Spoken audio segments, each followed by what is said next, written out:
కరుకుగా నిటారుగా రౌడీ మూకలను ఆడపిల్లలను చెరబట్టే కిరాతకులను రాజకీయ ముసుగులేసుకొని హత్యలు ఘాతకాలు చేస్తున్నటువంటి సైకోగాళ్లను లేదా ఇట్లాంటి దుర్మార్గులందరికీ సింహ స్వప్నంలా ఉండాల్సినటువంటి కాకి చొక్కాను సింహ స్వప్నంలాగా ఈ కిరాతక మూకలకు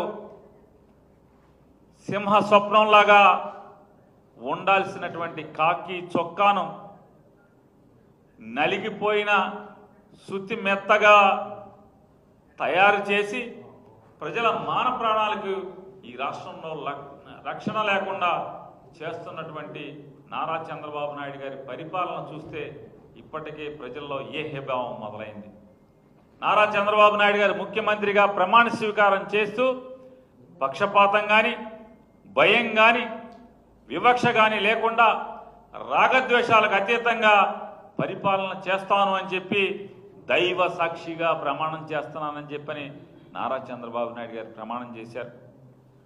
అంటే దేవుడు సాక్షిగా ప్రమాణం చేసినటువంటి నారా చంద్రబాబు నాయుడు గారు ఇవాళ గడచిన సంవత్సర కాలంగా అంటే దేవుడు సాక్షిగా ప్రమాణం చేసినటువంటి నారా చంద్రబాబు నాయుడు గారు ఇవాళ ఆయన చేస్తున్నటువంటి ఏలుబడి ఏ రీతిగా ఉందో మనం చూస్తున్నాం.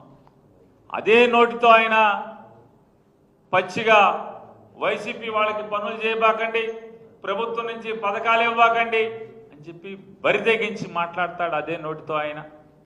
అలాగే భూస్థాపితం చేస్తాను జగన్మోహన్ రెడ్డిని అని మాట్లాడతాడు. వైఎస్ఆర్ కాంగ్రెస్ పార్టీని భూస్థాపితం చేస్తానంటాడు. అధికారుల్ని మా పార్టీ వాళ్ళకి పనిచేయమని మాట్లాడతాడు.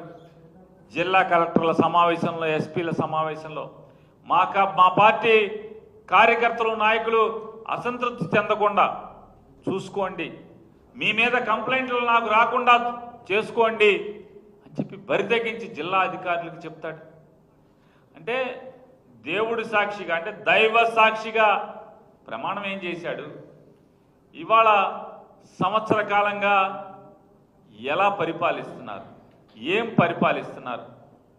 ఇవాళ ప్రతి వారం లేదా ప్రతిరోజు రాష్ట్రంలో ఏదో ఒక మూల ఏదో ఒక ఆడపిల్ల బలవుతున్నటువంటి పరిస్థితులు ఇవాళ ఈ రాష్ట్రంలో ఉన్నాయి.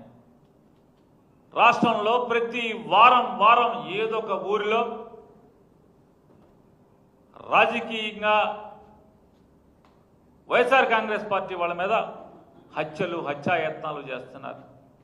ఎక్కడ నిరోధించేటువంటి వ్యవస్థలు కానీ నిరోధించాల్సినటువంటి పోలీసుల వ్యవస్థ కానీ ఏ రకంగా నిర్వీర్యమైపోయినటువంటి పరిస్థితులు ఇవాళ ఈ రాష్ట్రంలో దాపురించినాయో మనం చూస్తున్నాం. రాష్ట్రంలో ఉన్నటువంటి ప్రతి ఊరూరున రాజకీయ సైకోగాళ్లు ఇవాళ ఏ రకంగా బరితెగించి బజార్లో నడుస్తున్నారో మనం చూస్తున్నాం. ఇవాళ వైఎస్ఆర్ కాంగ్రెస్ పార్టీలో ఉన్నటువంటి అర్హులకి అన్నీ తొలగించమని చెప్పని వాళ్లే అన్ని ఆదేశాలు ఇస్తారు.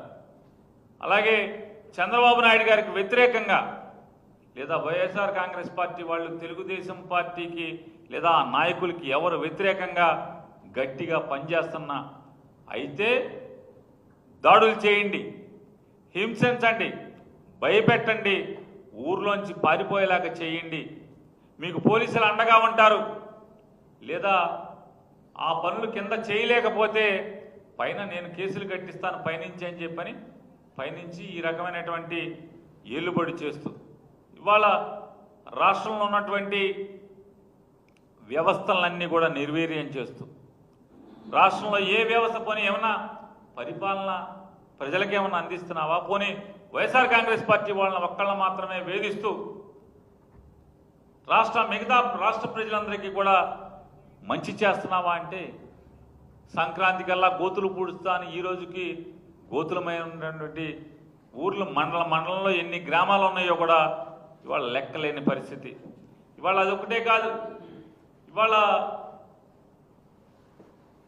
చంద్రబాబు నాయుడు గారు ఈ రకమైనటువంటి ఏలుబడి చేస్తూ రాష్ట్రంలో కిరాతకాలకు ఎగదోస్తూ జరుగుతున్నటువంటి ఈ పరిపాలన దానిలో ఆయన చెప్తాడు. ధూళిపాల నరేంద్ర కుమార్ గారు అని చెప్పని శాసనసభ్యులు ఆయన తన ట్విట్టర్లో ట్వీట్ చేస్తాడు. దళిత వ్యతిరేకి జగన్ అంటాడు. ఎవరు దళిత వ్యతిరేకి? ఎవరంటే చెప్పి అడుగుతున్నా. ఇవాళ ఆయన బండ్లమూడి బాబురావు మీద దారుణం చేశారు, అప్పుడు అందుకోసం అని చెప్పని ఇవాళ మన్నవ గ్రామంలో జరిగింది అని మాట్లాడతాడు. ధూళిపాల నరేంద్ర గారు గెలిచిన తర్వాత మినీ మహానాడు పెట్టుకున్నాడు. ఆ మినీ మహానాడులో ఆయన చిలక పలుకులు పలికాడు. ధూళిపాల నరేంద్ర ఆయన అంటాడు ఏమంటే, మనం గత విషయాలు అక్కడే మర్చిపోతే మీ మనుగడ కూడా ఉండదు, నాయకత్వానికే మనుగడ ఉండదు. అది మీరు మర్చిపోయిన రోజు మీతో నాకు కూడా పని లేదు. మీ నియోజకవర్గంలో అంటే మన్నవ గ్రామంలో జరిగింది, మన్నవ గ్రామస్తుల గురించి ఆయన మినీ మహానాడులో మాట్లాడాడు. మీ నియోజకవర్గంలో బాబురావు గారి మీద దాడి జరిగింది. ఆ రోజు మనం చాలా గందరగోళం చేశాం, ఎస్పీలతో మాట్లాడాం, కోర్టుల్లో కేసులు వేశాం, రకరకాలుగా చేశాం, జగన్ని అల్లరల్లరి చేశాం. కాబట్టి నేను కోరేది ఏంటంటే,